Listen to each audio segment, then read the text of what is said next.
শুরু হয়ে গেছে। শুধু দর্শক, আমি খন্দকার মাসুদুজ্জামান।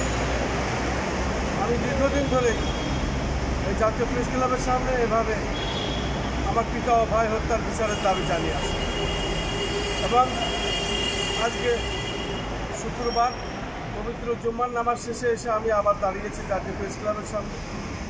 যেহেতু দেশে এখন অন্তর্বর্তীকালীন সরকার এবং এই অন্তর্বর্তীকালীন সরকারের প্রধান নোবেল বিজয়ী বিশ্ববরেণ্য ডক্টর মোহাম্মদ ইউনূস সাহেব, এবং ওনার কাছেই আমাদের দাবি, আমার পিতা ও ভাই হত্যার বিচার চাই, ন্যায় বিচার চাই।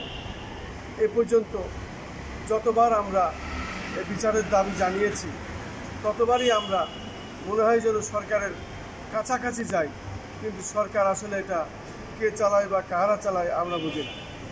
দেশ আমরা স্বাধীন করেছি নতুন করে, সমস্ত আন্দোলন সংগ্রামে আমরা ছিলাম এবং আজও আমরা সেই কথাই বলবো যে যেহেতু ছাত্র এবং সাধারণ জনতা যে আন্দোলন সংগ্রাম করেছে, এই আন্দোলন সংগ্রামে আমাদের পেশাগত দায়িত্বের কারণেই আমাদের থাকতে হয়েছে এবং প্রত্যেকটি এলাকায়, বিশেষ করে শাহবাগ থেকে শুরু করে প্রত্যন্ত অঞ্চলে যেখানে আমরা পেরেছি সেখানেই আমরা থেকেছি, আন্দোলন সংগ্রামের ফুটেজ আমরা ধারণ করেছি এবং 5 তারিখে যেদিন শেষ বিজয় হয় ওই দিনও আমি বিশেষ করে পল্টন মোড় থেকে প্রেস ক্লাব, সচিবালয়, গুলিস্তান এবং জাতীয় মসজিদ বাইতুল মুকাররম এই এলাকায় আমি কাজ করেছিলাম এবং সেখানে যেভাবে রণাঙ্গনে যুদ্ধ হয়েছিল সেই যুদ্ধের সমস্ত ভিডিওস আমি ধারণ করেছিলাম এবং এই ফুটেজ ধারণ করতে করতে একসময় আমরা এই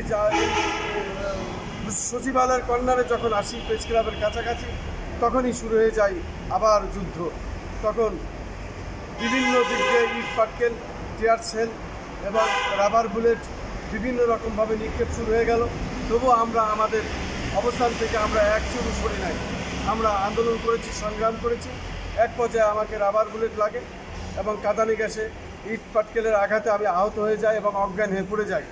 আমার পাশের লোক তখন আমাকে ধরে নিয়ে আসে, তুলে নিয়ে এসে তখন আবার তারা জাতীয় প্রেস ক্লাবের পাশে, অর্থাৎ সচিবালয়ের এই রাস্তার পাশে, অগ্রণী ব্যাংকের পাশে আমার চেনা লোক ছিল, তারা এই জাতীয় প্রেস ক্লাবে যারা বিভিন্ন সময় ঘোরাফেরা করে তারা তখন আমাকে ধরে চোখে বিভিন্ন রকমভাবে ওই মানে আহত অবস্থায়, আমি কিছু বুঝতেছিলাম না, শ্বাস প্রশ্বাস বন্ধে আসছি, তখন তারা গ্যাসের কাঠি দিয়ে পত্রিকার কাগজে আগুন জ্বালিয়ে তখন আমাকে কিছু শ্বাস প্রশ্বাস আনায়। তারপর আমি আস্তে আস্তে কিছুটা সুস্থ হয়ে উঠি, কিন্তু সুস্থ হয়ে উঠলে হবে কি, আমার চোখের জ্যোতি অর্ধেক কমে গেছে, এখন চোখে খুব কম দেখি, চোখ আবার পরীক্ষা করানোর দরকার। আর আহত শারীরিকভাবে বিভিন্ন রকমভাবে ঘাত প্রতিঘাতে আমি বিভিন্ন রকমভাবে আহত হয়েছি, সেই অসুস্থতা নিয়ে আমি এখনও বেঁচে আছি। আমার কথা হলো আমার পিতা ও ভাই হত্যা হয়েছে, আমি এই পিতা ও ভাই হত্যার বিচার দাবি জানাচ্ছি এবং অন্তর্বর্তী সরকার প্রধানের কাছে আমার দাবি, এটা সুষ্ঠু তদন্তের মাধ্যমে, বিচার বিভাগের তদন্তের মাধ্যমে, ন্যায় বিচারের মাধ্যমে আমি আমার পিতা ও ভাই হত্যার প্রকৃত খুনিদের তাদের শনাক্ত করে দেশের প্রচলিত আইনে আমি ফাঁসি চাই। এবং আমার ভাই একজন বড় মাপের ঠিকাদার ছিলেন, খন্দকার রবিউজ্জামান সিপার, বিশিষ্ট রাজনীতিবিদ। এই একজন ঠিকাদার হিসাবে সে ফেনীতে একসময় একটি বড় কাজ নিয়ে যায় এলজিডি।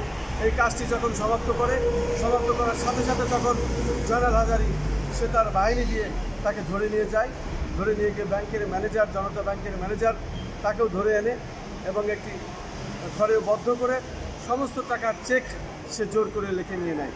এইখানে আমার ভাই মেধাশূন্য হয়ে পড়ে, তার সমস্ত টাকা পয়সা এবং আমাদের 51ভুক্ত পরিবারের টাকা পয়সা বিভিন্ন রকমভাবে এখানে ঢুকানো হয়েছে, আমাদের সকলের টাকা পয়সা, সংসারের টাকা পয়সা একইভাবে সেই টাকা জয়নাল হাজারী নিয়ে নেয়। তার সমস্ত ডকুমেন্টস আমাদের কাছে আছে। এই মামলাটি করলে পারে এর ক্ষতিপূরণ সহকারে, এবং আমাদের ব্যবসা প্রতিষ্ঠান ভেঙেছে, 3টি ব্যবসা প্রতিষ্ঠান ভেঙেছে, কাঠের গাছ, ফলজ গাছ এবং নার্সারি গাছগাছালি, নগদ অর্থ এবং সোনাদানা লুটে নিয়েছে এই মাফিয়া চক্ররা। জয়নাল হাজারী জড়িত, এলাকার এমপি মন্ত্রীরা জড়িত এবং বড় বড় যেসব মাফিয়ারা তারা এর সাথে জড়িত। এই টাকার ভাগ অনেকে খেয়েছে। ওই এলাকার সন্ত্রাসীরা জড়িত, মহিত মাস্টার জড়িত, বাবলু মাস্টার জড়িত, পাইলট কষায় জড়িত, নাবলা কষায় জড়িত, কোহিত কষায় জড়িত এবং শাইন কষার ভাই সামুদ্দিন কষাই এবং সেই সাথে কলিয়ার ডাকাত সে জড়িত এবং সেখানে আরও অনেকে তাদেরকে ধরলে পারে খোঁজ পাওয়া যাবে। সরোয়ার গং জড়িত, এরকম আরও অনেকে জড়িত আছে। তাদেরকে ধরে জিজ্ঞাসাবাদ করলে প্রকৃত আসামি ধরলে পারেই কে কে এই টাকার ভাগ খেয়েছে, কারা কারা এই টাকা নিয়েছে, কোন কোন মাফিয়ারা জড়িত আছে, কীভাবে আমার পিতা ও ভাইকে হত্যা করেছে, সব রহস্য বেরিয়ে আসবে। আমার আব্বা ব্রিটিশ আমলে পুলিশের চাকরি করতেন এবং উনি ব্রিটিশ আমলে ব্রিটিশ বিরোধী আন্দোলনের সক্রিয় ভূমিকা পালন করেছেন। তারপরে উনি পানিউন্নয়ন বোর্ডে খুলনা অঞ্চলে চাকরি করেন এবং চাকরিরত অবস্থায় দেশে মুক্তিযোদ্ধা চলে আসে এবং মুক্তিযোদ্ধা চলাকালীন অবস্থায় উনি ওনার স্টাফদের, ওনার লোকজনদের উনি যেহেতু পুলিশের ট্রেনিং ছিল, অস্ত্র ট্রেনিং দিতেন, পুলিশের ট্রেনিং দিতেন এবং এইভাবে উনি সুন্দরবন এলাকা থেকে খুলনার বিভিন্ন এলাকায় মুক্তিযুদ্ধে অংশগ্রহণ করেছেন এবং আমাকে দিয়ে বিভিন্ন জেলায় বিভিন্ন এলাকায় চিঠিপত্র আদান প্রদান করাতেন। শৈলকুপা ঝিনাইদহ আমার নানা নানি মুক্তিযোদ্ধা সংগঠক খন্দকার রওশন আলী এবং খন্দকার জবেইদা বেগম, ওনারা মুক্তিযুদ্ধের সংগঠক ছিলেন এবং এইসব খবর আমি লেনদেন করতাম কুষ্টিয়া, ঝিনাইদহ এবং খুলনা বিভিন্ন এলাকায়। আমি সেই হিসাবে আমিও মুক্তিযোদ্ধা, কিন্তু আমাদের পরিবারের মুক্তিযোদ্ধা থাকলে কী হবে? আমাদের কোনো মুক্তিযোদ্ধার সার্টিফিকেট দেওয়া হয়নি, কোনো ভাতা দেওয়া হয়নি, আমাদেরকে অবহেলিত করে রাখা হয়েছিল। পাশাপাশি আমরা বলতে চাই, যেহেতু নতুন বাংলাদেশ স্বাধীন হয়েছে, এখানেও আমাদের ভূমিকা আছে। সেই হিসাবে আমিও দুটি মুক্তিযোদ্ধা করেছি। আমার আব্বা যেমন দুটি মুক্তিযোদ্ধা করেছে, আমি তার সন্তান হয়েও আমরাও দুটো মুক্তিযোদ্ধা করেছি। অতএব আমাদের যথাযথ সম্মান দেওয়া হোক, ন্যায় বিচার করা হোক এবং বিচার বিভাগ তদন্তের মাধ্যমে প্রকৃত আসামিদের ধরে, খুনিদের ধরে দেশের প্রচলিত আইনে বিচার বিভাগ তদন্তের মাধ্যমে এবং দ্রুত বিচার আদালতে বিচারের মাধ্যমে বিচার করে ফাঁসি দেওয়া হোক। এটাই হলো আমার দাবি। বিশেষ করে অন্তর্বর্তী সরকার প্রধানের কাছে আমার এই দাবি। আমি আমাদের যেসব ক্ষতি হয়েছে সেসব ক্ষতিপূরণ চাই, ন্যায় বিচার চাই, খুনিদের পাশে চাই। আসসালামু আলাইকুম। আজ আমি এখানে এই পর্যন্ত।